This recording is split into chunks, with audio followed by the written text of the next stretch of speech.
entre a aparência e a essência, quando a reputação não condiz com a realidade.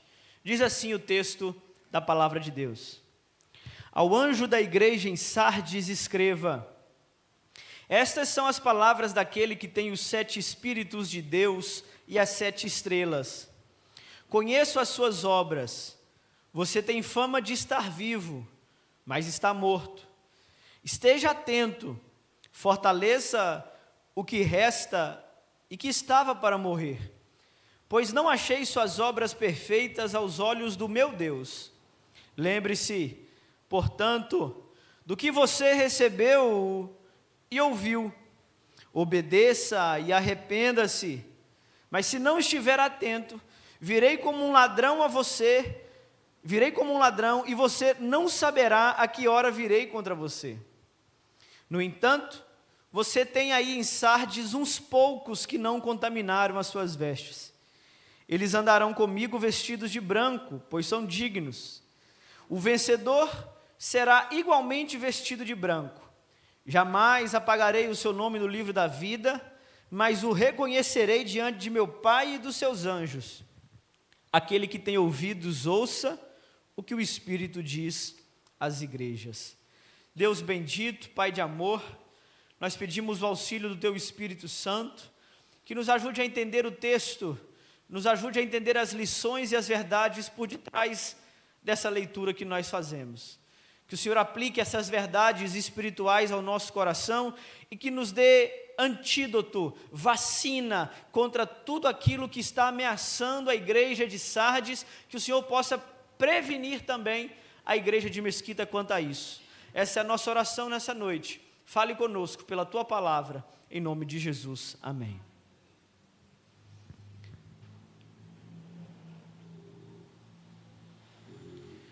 Jesus usa uma linguagem acerca dos fariseus muito interessante, se nós pegarmos para analisar o que Jesus está falando. Mateus capítulo 23, versículo 27 e 28, só a guisa de introdução, Jesus diz assim aos fariseus: vocês são como sepulcros caiados. Por fora vocês são muito bonitos, mas por dentro estão cheios de todo tipo de imundícia. Assim são vocês, fariseus.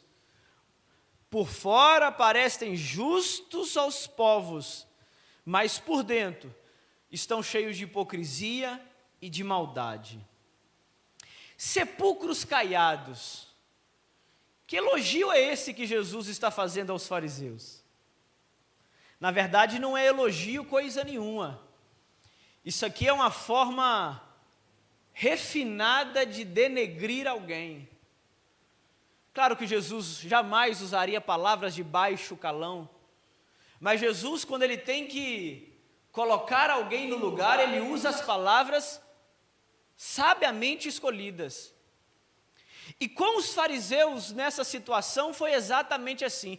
Jesus chama os religiosos de seu tempo de sepulcros caiados. E o que são esses sepulcros caiados? Bom,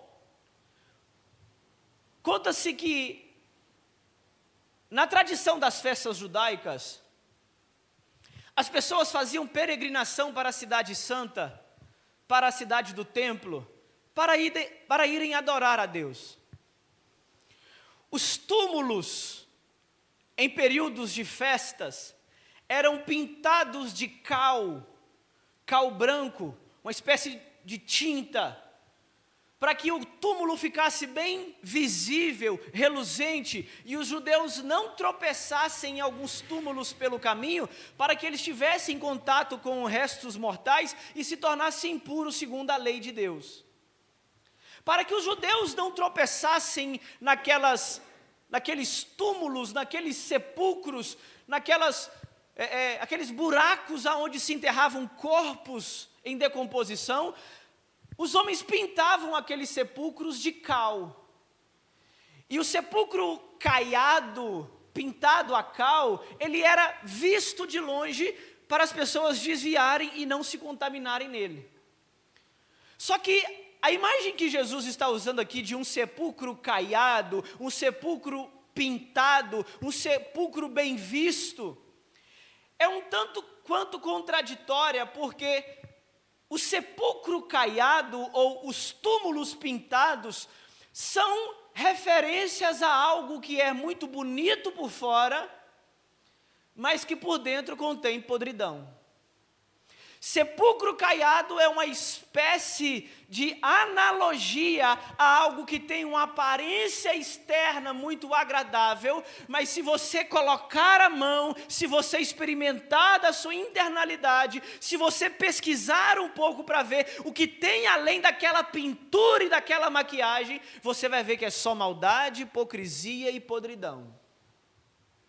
Jesus está chamando uma classe religiosa de sepulcros caiados.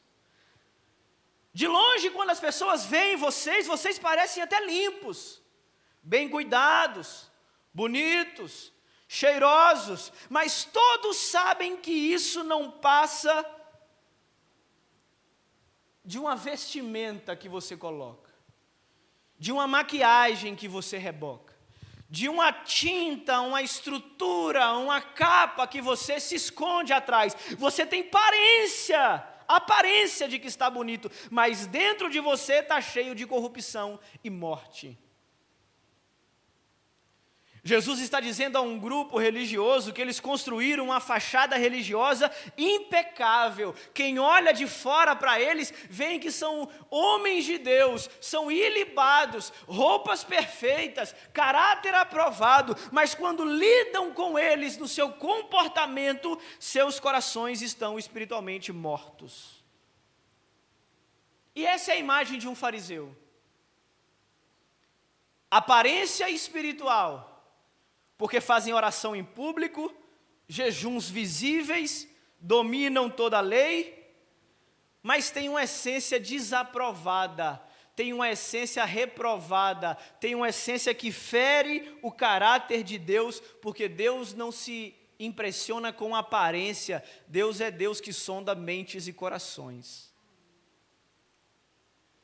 A igreja de Sardes vivia essa mesma contradição. Não pense você que essa coisa de ser sepulcro caiado, bonito por fora, mas podre por dentro, é coisa de religioso fora da igreja, não. Essa imagem de beleza externa e podridão interna é referida exclusivamente ao povo de Deus, à igreja de Deus, às pessoas que se relacionam com Ele, mas que não são transformadas de dentro para fora. Sardes tinha uma reputação de que era uma igreja viva. Mas Jesus diz que, apesar da fama de estar vivo, ela estava espiritualmente morta. Nós falarmos que algumas pessoas são sepulcros caiados, a gente pode ofender grande parte dessas pessoas.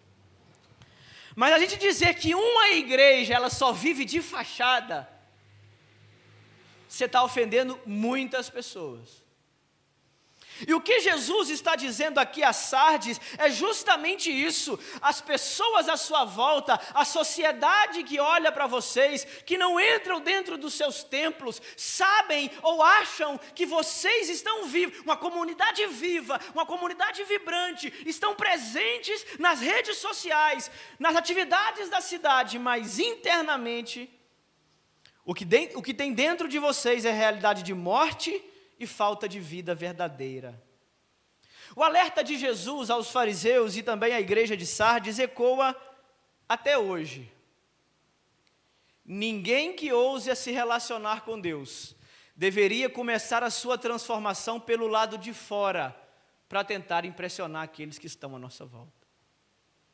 Todos aqueles que querem ter um relacionamento para com Deus, todos aqueles que querem se aproximar do nosso Senhor, todos aqueles que querem dedicar a sua vida ao Senhor, não devem começar a reforma pelo lado de fora, se o lado de dentro continua podre. Não estou dizendo que o lado de fora não é importante, pelo contrário, é muito importante.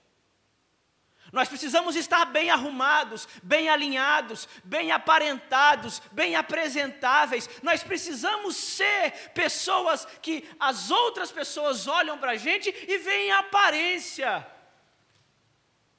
Mas Jesus reprova todo e qualquer tipo de aparência que não tem essência.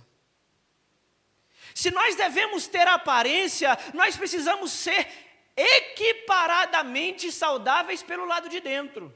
A nossa essência deve, no mínimo, acompanhar aquilo que nós respaldamos ou transparecemos do lado de fora.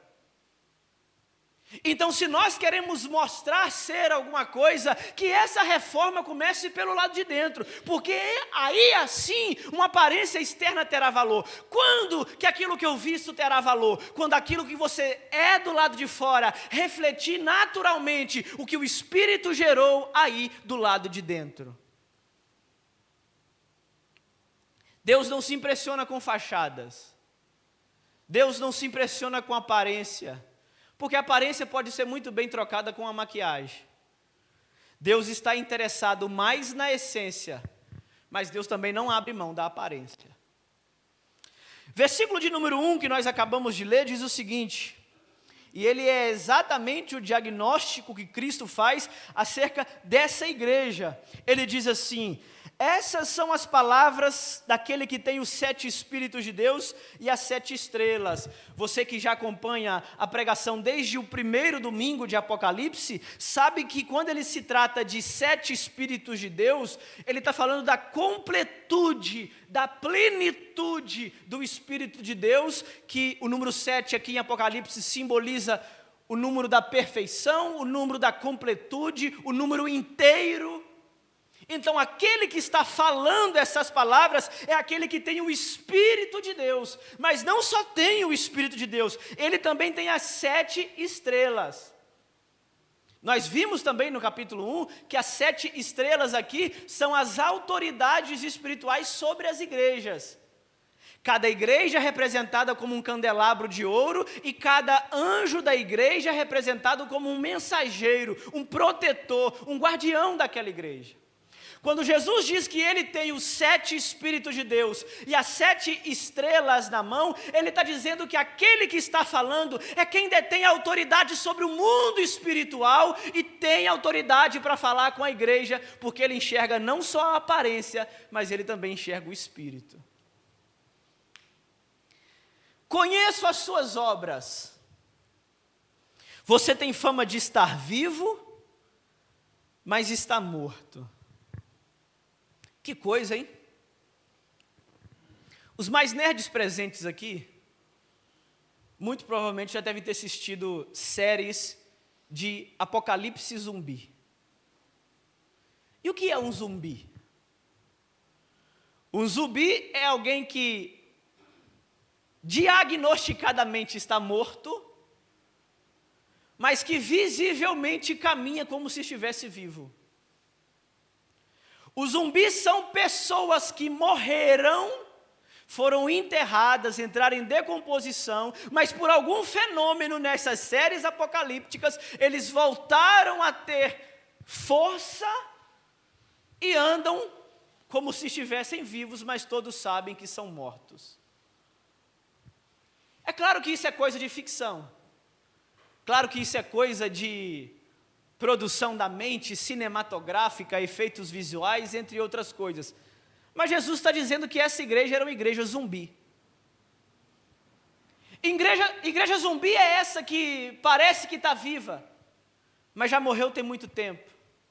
Sabe aquela pessoa que você, fulano de tal, já morreu, né? Só falta enterrar. A igreja de Sardes é exatamente esse cenário. As pessoas olham aquele pedaço de carne em movimento e diz ali, lá vai uma pessoa viva, porque só pode andar quem está vivo. Mas se você chegar perto, se você se aproximar, você vai perceber o fedor, você vai perceber que o cheiro não é legal, você vai perceber o estado da carne em putrefação, você vai ver que não está vivo como um outro deveria. Assim era o estado da igreja de Sardes. Jesus diz assim, eu conheço a sua obra. Você tem reputação de que vive. A sua fama é boa na cidade. Você parece ser uma igreja ativa, aliás, você tem atividades na igreja, sua igreja não parece ser morta não, porque quando as pessoas passam na rua, veem a porta da igreja aberta, veem um barulho saindo lá de dentro, veem que estão acontecendo o culto, mas porém,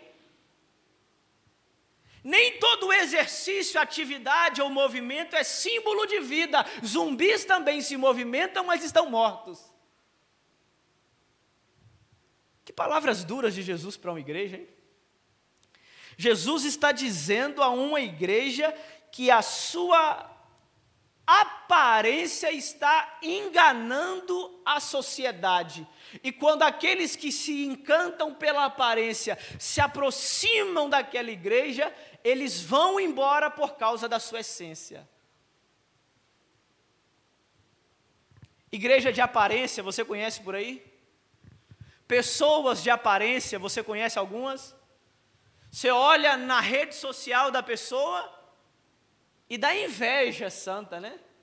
Viaja 365 dias do ano, os filhos estão saudáveis, o casamento está perfeito, o carro é o último do ano, a casa está toda reformada. Você olha aquela vida instagramável e você tem inveja, porque ao olhar as aparências, vendo de fora, aquela vida é perfeita e você deseja levar a vida que a blogueira leva, porque você gostaria de ter tudo aquilo que ela tem. Mas já dizia um ditado que a convivência é inimiga da admiração. Porque talvez você possa um dia se aproximar daquela que você inveja. Talvez um dia você pode se aproximar daquilo que te admira. Talvez um dia você pode estar diante daquilo que você sempre desejou. E quando você estiver diante daquela pessoa, você vai ver que a realidade que ela vive é totalmente diferente da aparência que ela mostra. Você pinta uma vida perfeita para os que estão à sua volta. Você passa uma maquiagem, um reboco na cara, passa uns negócios mais pesados, para tentar tampar as imperfeições que você não quer que as pessoas vejam. E quando as pessoas olham para você, elas veem um rosto perfeito, uma pessoa perfeita, uma vida perfeita, e ela acha que você não tem dificuldades, porque você resolveu transparecer assim. O problema é que nenhuma maquiagem dura para sempre. Eu sei porque tem uma lá em casa que começa às 5h30 para ficar pronta às 19h. Mentira, ela não precisa disso não, vocês sabem. Né? Aí sai de casa às 19h, fica aqui durante um tempo, chega em casa, vai preparar a janta, chegar à noite, graças a Deus ela tira e tal, para não dar susto no marido de manhã. Mas tem uns que não tiram não, aí dormem com a maquiagem, no outro dia acorda, o marido do lado a ponto de dormir com um zumbi. É o cílio que foi para cima, a coisa que correu para cá, o batom que foi para lá, o cabelo que ficou arrepiado. E aí nós não conseguimos manter uma aparência de alguma coisa que nós não somos por muito tempo. Assim também é com a igreja, gente. Nós podemos ir para as redes sociais e tirar foto dos melhores momentos. Nós podemos tirar foto de um café e dizer que nós alimentamos as pessoas. Nós podemos fazer uma cesta básica, tirar uma selfie dizendo que nós cuidamos dos pobres. Nós podemos fazer um movimento na internet para a mesquita achar que a igreja batista está viva. Mas a maior preocupação de uma igreja não deveria ser com a sua reputação.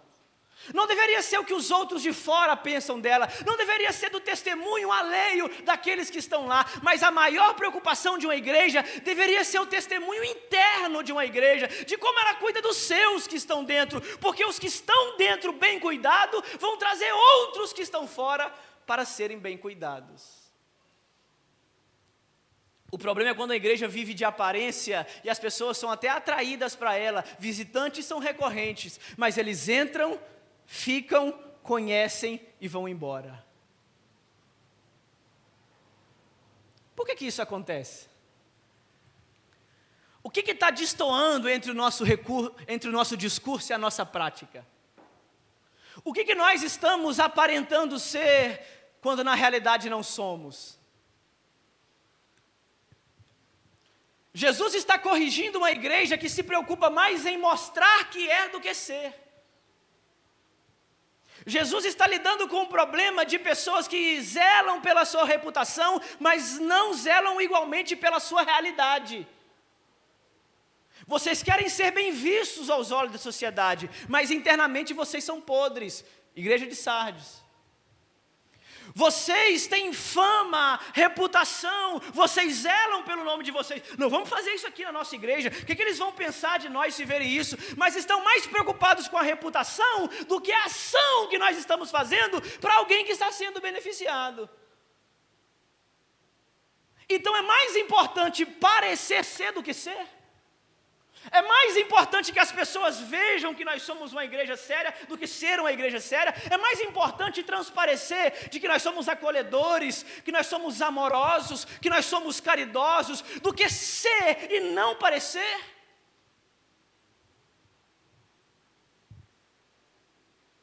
Porque o que vai contar, na verdade, são os testemunhos dos que estão dentro, não os de fora.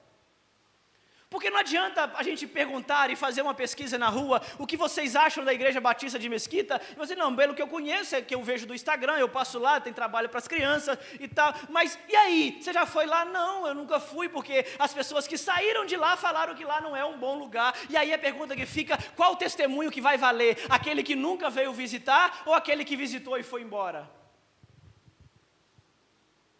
O testemunho de fora não é válido. O testemunho de fora não tem muito peso. E esse é o problema diante de Jesus. É que Jesus não se impressiona com os testemunhos externos. A igreja tem que entender que ela não luta para guardar a sua reputação diante dos homens. A igreja tem que entender que ela luta para guardar a sua coroa diante de Deus. E uma igreja que está preocupada em agradar a Deus, ela não está preocupada em agradar aos homens. Uma igreja que está preocupada em guardar a sua reputação diante de Deus, ela está disposta a perder a sua reputação diante dos homens, se isso for necessário, para guardá-la diante de Deus. O problema é que nós ligamos para a nossa fama demais. O problema é que nós nos importamos com o nosso nome demais. Nós gostamos da reputação, da fama, do status, da beleza. Nós gostamos desse negócio. O problema é que Jesus o tempo todo está dizendo, eu estou no meio de vocês e conheço as suas obras. Conheço as suas obras, conheço as suas obras, conheço as suas obras. Jesus está dizendo que as pessoas podem até se impressionar por aquilo que eles aparentam ou por aquilo que eles mostram para quem está fora, mas ele que está do lado de dentro não tem o mínimo apreço por aquela igreja que se comporta de uma maneira, mas vive a realidade de outra. Vocês têm fama de que estão vivos, mas estão mortos espiritualmente. Igreja zumbi, igreja morta-viva, igreja que vive de aparência, igreja que não consegue equiparar a sua realidade com a sua reputação. Mas em segundo lugar, Jesus, além de uma correção, além de um diagnóstico, Jesus no versículo 1 dá o diagnóstico da igreja. Vocês têm fama de vivo, mas estão mortos. Esse é o diagnóstico. No versículo 2 ele vai dar uma chamada de atenção. E ele vai dizer assim, esteja atento. Em outras versões, vigiai. Ou sejam vigilantes. Fortaleça o que resta e que estava para morrer, pois não achei as suas obras perfeitas aos olhos do meu Deus. Para a igreja que está com aparência de vivo, mas essência de morto, Jesus tem um recado: vigiai. Vigiai aqui é o sentido de se colocar em alerta. Vigiar aqui é a posição de atenção, é estar preocupado com as coisas que estão acontecendo, é estar vendo o que está acontecendo, é estar ligado na realidade que vocês estão enfrentando. Lembrem-se, vigiai, Lembrar de quê? Ou melhor, 2, estejam atentos, fortaleça o que te resta, e os que estavam para morrer. Então, além de vigiar, você tem uma coisa a se fazer: fortalecer os que restam, e os que estão para morrer. Porque não achei as suas obras perfeitas diante dos olhos do meu Deus. Se era uma igreja viva morta ou morta viva, tem que fortalecer o quê? Zumbi não se alimenta de proteína, zumbi não faz academia para ter músculo, zumbi. Fortalecer de quê?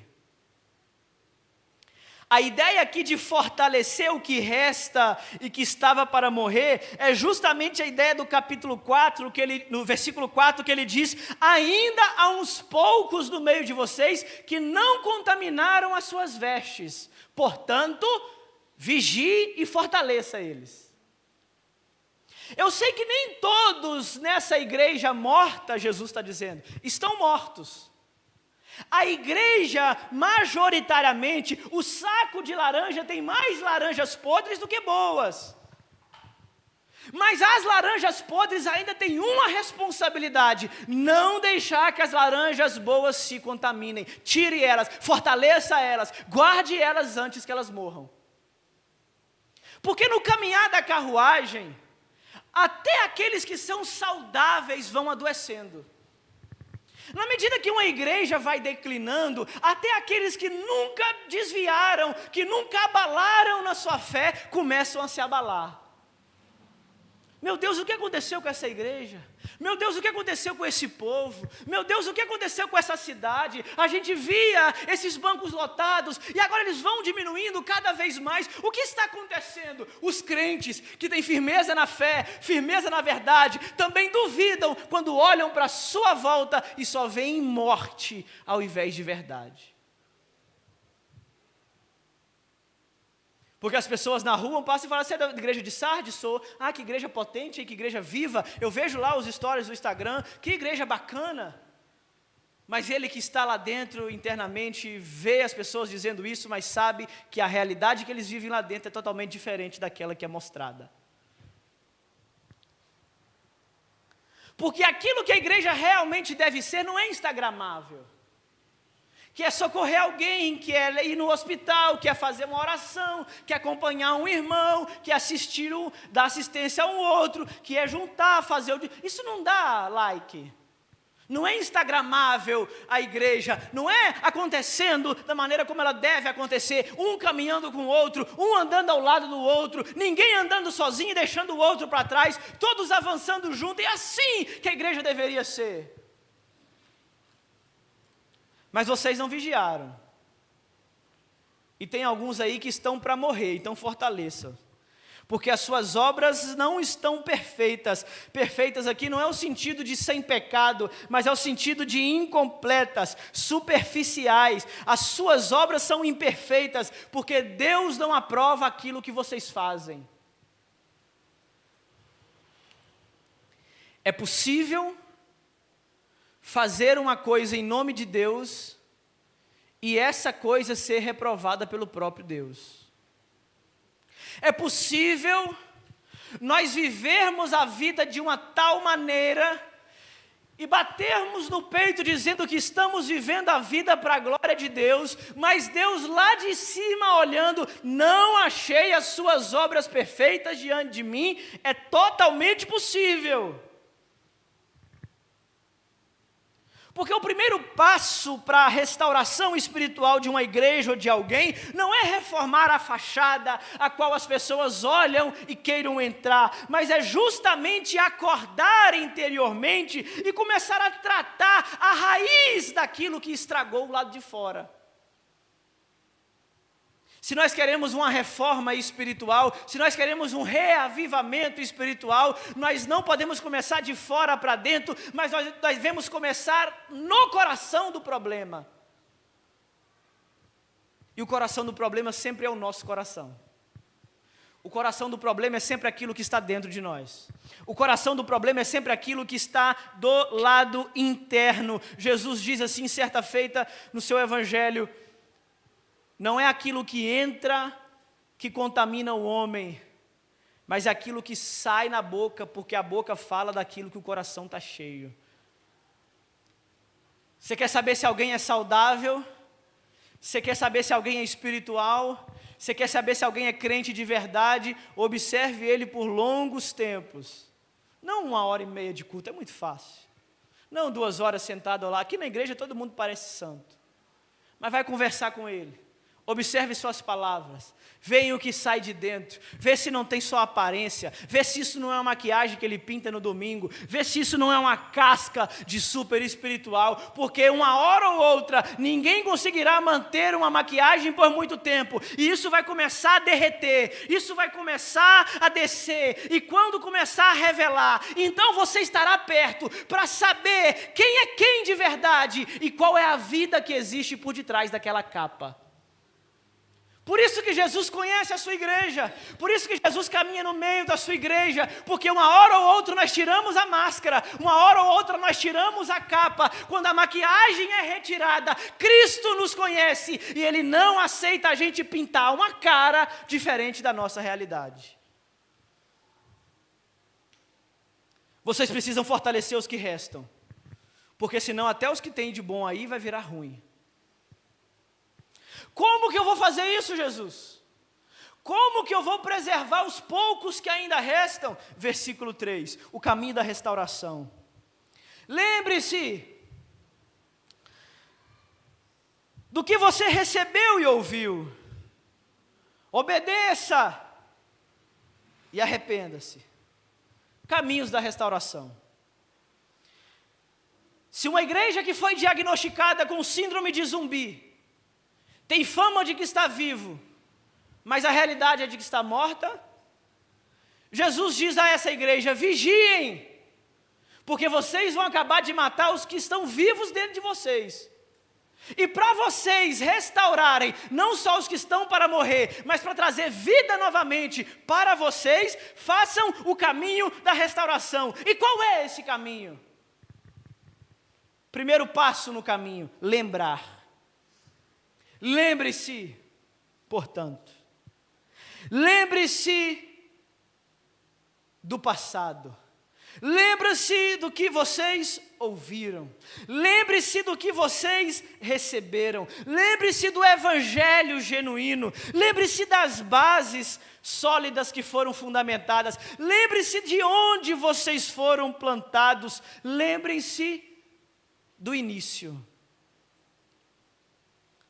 Algumas igrejas Jesus manda lembrar do primeiro amor.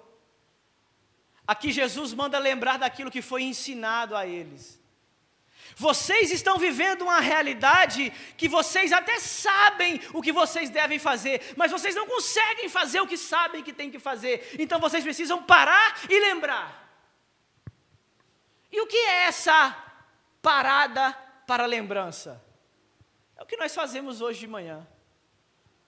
Nós estamos muito ocupados, nós estamos cheios de atividade, nós estamos numa agenda frenética, nós estamos na correria todo o tempo, nós ouvimos o áudio do WhatsApp em 2 vezes, porque não temos paciência para ouvir um áudio de 5, 3, 1 minuto, e nós queremos sempre mais, nós estamos sempre acelerados, e Jesus diz, pare e lembre.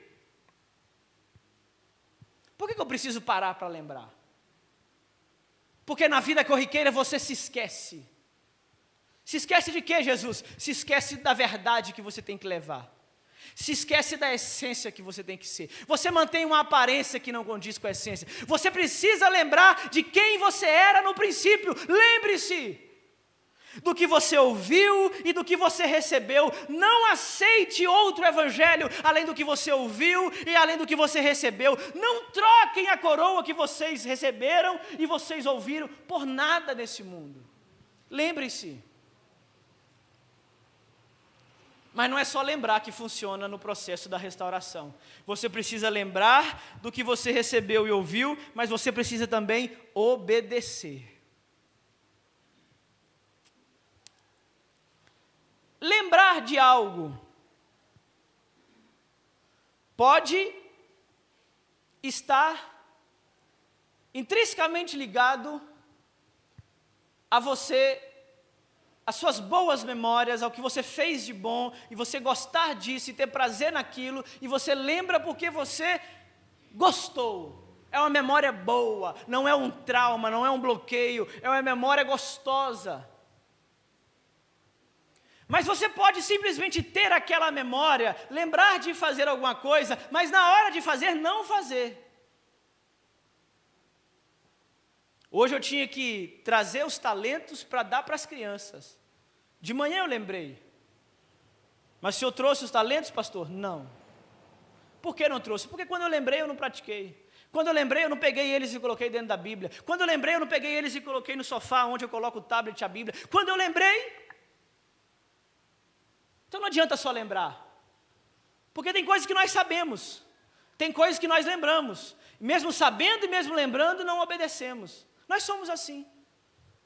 Ninguém precisa perguntar, pastor, pode isso ou pode aquilo? Você sabe o que se pode. Lembra o que você aprendeu. Lembra-se de como era. Ouve a voz do Espírito. O que você recebeu? Mas não. Você quer manter uma aparência, você quer manter uma maquiagem, você quer manter uma reputação. Então você precisa lembrar do que você recebeu, mas você precisa também obedecer o que você recebeu. Mas não somente isso, depois de lembrar e obedecer, você precisa se arrepender. Porque lembrar e obedecer é muito fácil se a gente continua fazendo as mesmas coisas. Lembrei de uma coisa, Jesus morreu por mim, oh meu Deus, me perdoa. Pedi perdão, fui até perdoado, mas volto a praticar o pecado novamente. Arrepender-se aqui é mudar de direção, é trocar o caminho, é romper com a velha vida, é deixar de fazer aquilo que você esqueceu-se de fazer, lembrar, obedecer e praticar. Porque você pode lembrar e não obedecer. Você pode lembrar e obedecer e não se arrepender. Mas o ideal é lembrar, obedecer e parar de fazer. Isso é comprovado o arrependimento na prática. Lembre-se, portanto, do que você recebeu e ouviu. Obedeça e arrependa-se. Mas se você não estiver atento, virei como um ladrão e você não saberá a hora que virei contra você.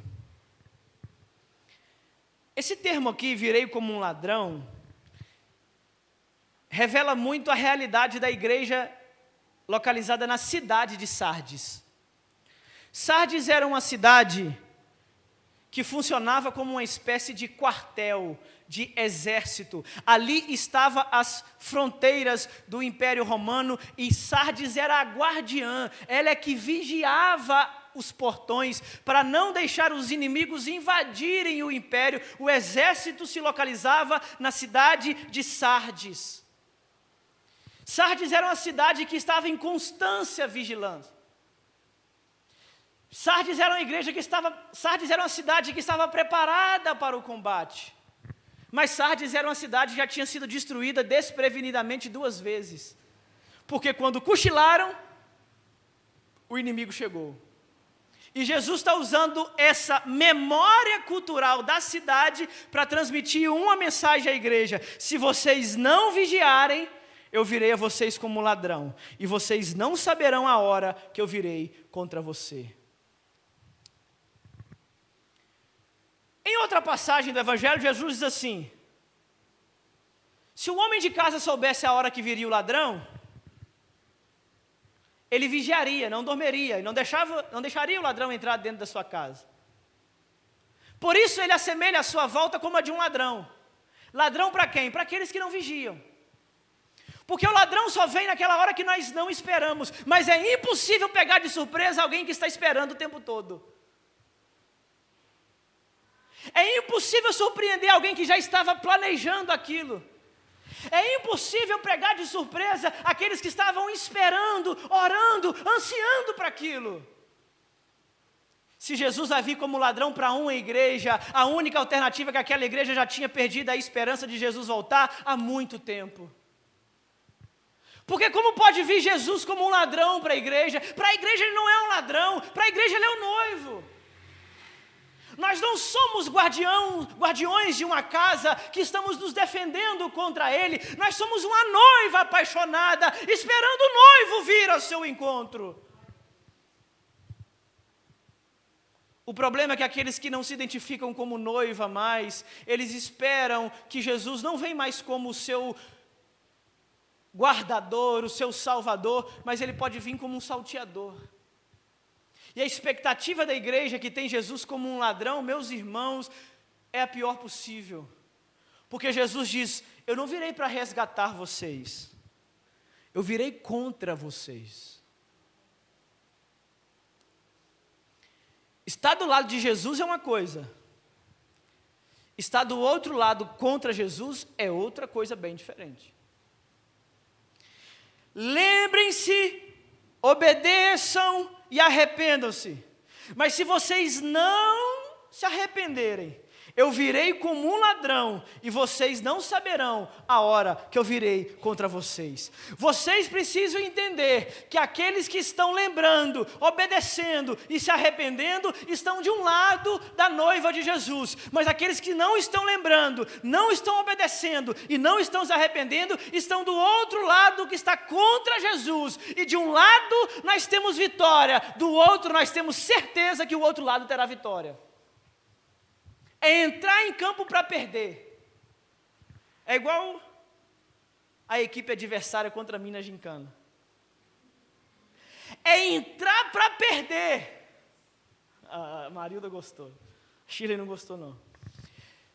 Jesus está dizendo: se vocês não estiverem do meu lado, podem vir, mas sabem que a vitória já está garantida. Então, meus irmãos, nós devemos fazer um diagnóstico de nós mesmos e olhar para dentro de nós, de que lado nós estamos. Porque uma coisa é nós lembrarmos, obedecermos e se arrepender, e estarmos do lado da noiva, ansiando que o nosso noivo venha nos buscar. Mas outra coisa bem diferente é nós estarmos nem aí, vivendo a vida como se não houvesse fim, como se Jesus não fosse nunca voltar, e uma hora ele voltar, e não ser o nosso noivo, mas ser o ladrão que entra para nos destruir. Somos noiva ou somos inimigos do noivo? Para a noiva, quem vem é o noivo. Para os inimigos, ele vem como um ladrão. Versículos 4 a 6, ele vai dar uma esperança para os remanescentes que ficaram naquela igreja. Ele diz assim: no entanto, você tem aí em Sardes uns poucos que não contaminaram as suas vestes. Isso aqui, irmãos,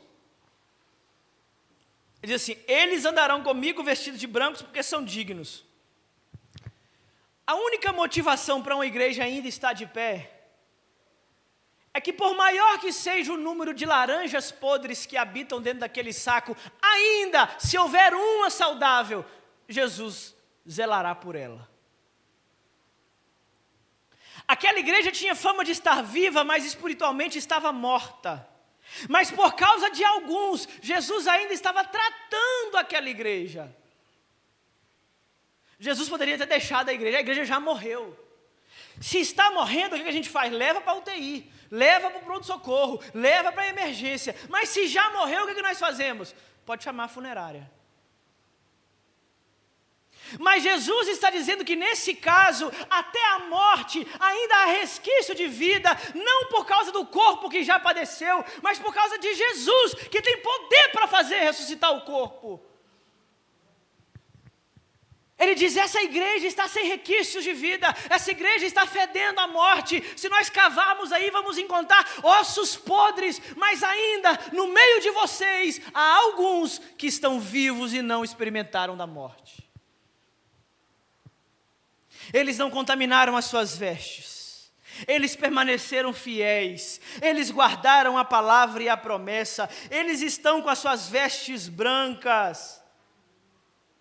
E vestes brancas aqui é sinônimo de pureza, justiça e vitória.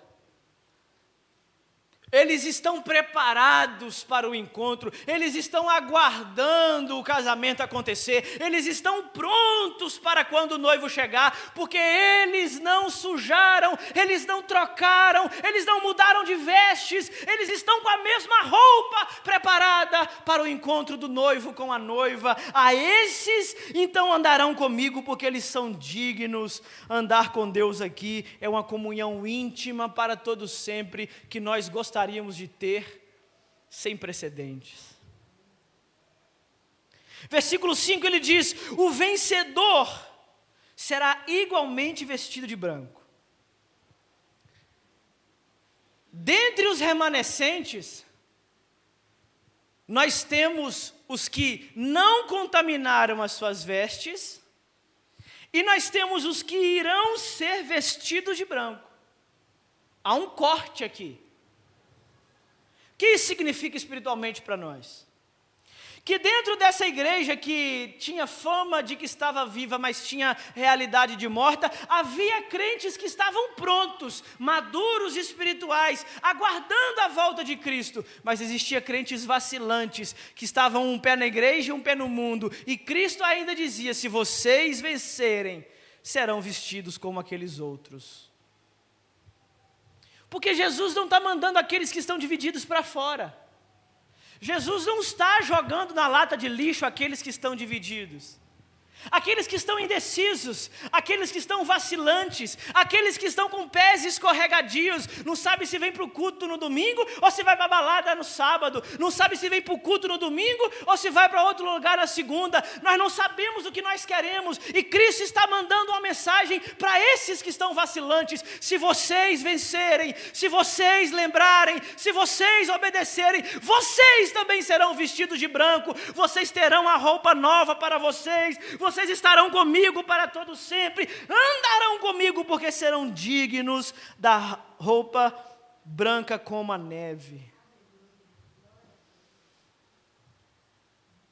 Vocês que estão vacilantes, com os pés tropeçando, com os joelhos vacilando, vocês também serão vestidos de branco. Jamais apagarei o seu nome no livro da vida, e reconhecerei você diante do meu Pai e dos seus anjos. Apagar o nome do livro da vida aqui não é necessariamente abrir hipótese para perda de salvação. Ah, pastor, se pode apagar o nome do livro, quer dizer que Deus pode riscar o nome de alguém. Não. Você é inteligente. Você sabe que Deus já sabe se você vai morrer salvo ou não. Se Ele tiver escrito seu livro lá, é porque você vai ser salvo. Se Ele não tiver, é porque Ele sabe que você não vai ser. É simples assim. De maneira nenhuma apagarei o seu nome do meu livro. Aqui é a ideia de segurança eterna. O seu nome está escrito no meu livro. Você faz parte dos escolhidos. Jamais será apagado o seu nome do céu. Você terá segurança de vitória eterna, de vitória garantida, se você mantiver as suas vestes brancas. Também reconhecerei você diante do meu Pai e dos seus anjos. Jesus aqui faz menção do juízo final, aonde todos nós compareceremos para a prestação de contas. Aqueles que vencerem, ele tem 3 promessas. Vocês se vestirão com uma roupa branca, vocês terão o nome escrito no livro da vida eternamente, e vocês serão reconhecidos diante do meu Pai e de seus anjos. Ele não só nos dá novas vestes, nova vida, novas possibilidades, Ele também nos dá segurança, certeza e garantia no seu amor, mas também nos dá identidade, filiação, paternidade, no reconhecimento da nossa obra, da nossa vida interligada com a sua vida e com a sua obra. Jesus está mandando nos versículos finais aqui da carta uma mensagem de esperança para aqueles que permanecem fiel, mesmo diante da morte daqueles que estão à sua volta. Ah, eu vou largar esse casamento. Todo mundo na igreja já largou. Ah, eu vou curtir sábado no boteco. Eu vejo o irmão fulano de tal da igreja curtindo. Eu não vou servir na igreja não. Eu vejo irmão que vem aqui de domingo a domingo e não serve em nada. E aí nós começamos a olhar para o lado e ver a morte alheia nos mortificando gradativamente. Porque o outro não faz, eu não vou fazer. Porque o outro peca, eu vou pecar. Porque o outro é adúltero, eu vou adulterar. Aqui todo mundo nessa igreja está morto mesmo. E Jesus está escrevendo esses últimos versículos para animar, para esperançar aqueles que ainda não morreram, mas que devem permanecer firmes, mesmo em diante da morte que está à sua volta. Essa igreja já morreu, mas eu não morri ainda. Esses irmãos estão caminhando para o abismo, mas eu não vou para lá. Jesus tem uma promessa para mim, e ao que vencer, será coroado, será vestido, será lembrado, jamais o seu nome será apagado. Então Cristo, como a sua recompensa, será infinitamente maior do que a aprovação diante dos homens. Eu não estou nem aí para a minha reputação, eu não quero saber de fama ou de aparência, mas desde que Jesus conheça a nossa essência, a aparência pouco importa. A igreja de Sardes tinha fama, para finalizar, mas não tinha vida. Ela era respeitada pelos homens da sociedade, mas era totalmente reprovada pelo próprio Deus. Cristo convida a uma igreja que vive de aparência para olhar para além das maquiagens, além da externalidade, além da superficialidade, mas olhar para dentro da congregação, dentro do coração, examinar a nós mesmos e fazer um check-up da nossa realidade espiritual.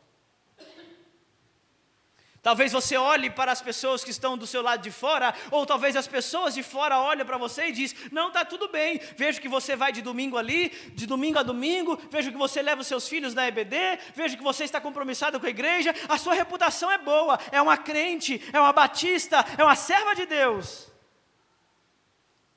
Mas mesmo quando as pessoas de fora olham para nós e vejam, ou julguem que nós somos super crentes, Cristo que nos conhece por dentro, está dizendo, esteja atento, fortaleça, lembre-se, obedeça e arrependa-se. A reputação diante da cidade ou da sociedade pode enganar, mas a realidade, a essência, o conteúdo que Cristo vê, não pode se enganar. O que nós estamos mostrando para o mundo? Nós estamos mostrando uma igreja que vibra, que canta, que se junta para comer, que celebra? Ou nós estamos mostrando o retrato daquilo que nós somos cansados, fadigados, exaustos? O que nós queremos mostrar? Mas a pergunta é muito mais além do que nós queremos mostrar. O que realmente nós somos? Nós estamos mais preocupados com a aparência, aparentar ser, ou nós estamos mais preocupados com a essência, sermos de fato o ser? Jesus está dizendo, quem tem ouvidos, ouça o que o Espírito diz às igrejas. A reputação de uma igreja não é tudo que ela tem. A fama da igreja não é tudo que ela tem. A aparência de uma igreja não pode ser tudo que ela tem. Eu não estou desprezando a aparência. Uma igreja deve aparentar ser uma igreja. Nós não vamos colocar as paredes tudo preta, colocar os globos coloridos, colocar as coisas, as cadeiras acolchoadas e tal. O que é isso aqui? É um clube? É o que é isso aqui? Não, isso aqui é igreja, é cara de igreja. Tem púlpito de madeira, tem banco de madeira, tem cor de igreja, tem cara de igreja. Parece que é igreja. Nós não precisamos maquiar uma coisa para parecer que não é. Não, vamos fazer uns negócios diferentes para a gente atrair e eles acharem. Não, a mensagem é boa, pastor. Eles vão achar que é boate. Na hora que eles entrassem, eu prego o evangelho. Não. Não é parecer ser uma coisa para ser outra. é reafirmar a identidade do ser, é parecer aquilo que realmente é transparecer aquilo que Jesus sabe que nós somos, é igreja com cara de igreja, mas é igreja com jeito de igreja, com vida de igreja, com força e ânimo de igreja. Nós somos o povo mais feliz da terra, irmãos. Aí nós queremos dizer que vamos morar no céu com Jesus, nós não conseguimos nos alegrar quando cantamos para Ele. O que você vai fazer no céu, miserável? Então nós precisamos saber, nós queremos, também não, o pastor falou domingo passado, agora eu vou ficar de pé e vou bater palma. Não é para aparecer abençoado, é para ser. E se não for, também não apareça. Não, esse negócio não é para mim, deixa eu adorar aqui, fique em paz, adora a Deus do seu jeito, mas nós estamos dizendo em condizer a aparência com a realidade, aquilo que você é de fato, para as pessoas verem e se espelhar. Ontem na mensagem do chá de bênçãos, disseram que nós somos a luz do mundo. Nós somos a luz do mundo de fato. Nós não somos o pisca-pisca do mundo para chamar a atenção. Nós não somos as estrelinhas do mundo para chamar a atenção. Nós somos a luz que ilumina. E dependendo do grau da luz, até incomoda. Mas nós somos chamados para fazer isso. O que Jesus está corrigindo nessa carta, do versículo 1 ao versículo 6, é a contradição daquilo que vocês mostram que são e daquilo que vocês verdadeiramente são.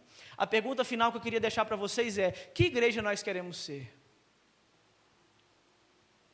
A igreja que parece que está viva, mas está morta? Ou o contrário, a igreja que parece até que está morta, mas está viva? E é isso que importa. Não importa se as pessoas dizem lá, não, aquela igreja é uma igreja morta. Mas Jesus conhece as obras. E Jesus que está dentro diz, o mundo diz que vocês estão mortos, mas eu te conheço, sei que vocês estão vivos. Seria muito melhor se Jesus invertesse a ordem. É muito melhor quando Jesus diz nessa ordem. É muito melhor quando nós temos fama de morto, mas realidade de vivos. Do que a igreja estivesse badalada, bombando, cheio de gente, e as pessoas dizendo, olha como que a igreja batista está lotada, está viva, reanimou. Mas Jesus lá dizendo, tem só aparência de vivo. Porque para parecer que está vivo, teve que colocar fumaça, teve que colocar luz, teve que colocar... Parece que está vivo, mas está morto. Que tipo de igreja nós queremos ser? Igreja zumbi? Ou igrejas de Cristo? Nós somos a noiva preparada, vestida de branco, ataviada, esperando, aguardando a volta do nosso noivo. Ele é o nosso noivo, ele não é um ladrão. Ele é da nossa intimidade, ele não é um desconhecido. Ele é o nosso redentor, ele não é o nosso acusador. Mas se nós não nos arrependermos, ele não virá por nós, ele virá contra nós. Porque aquele versículo nós sabemos de cor. Se Deus é por nós, mas e se Deus for contra nós? Lembrem-se, obedeçam e arrependa-se, porque Jesus tem promessas para nós no final, para aquele que vencer, para aquele que resistir, para aquele que guardar a pureza até o fim. Amém?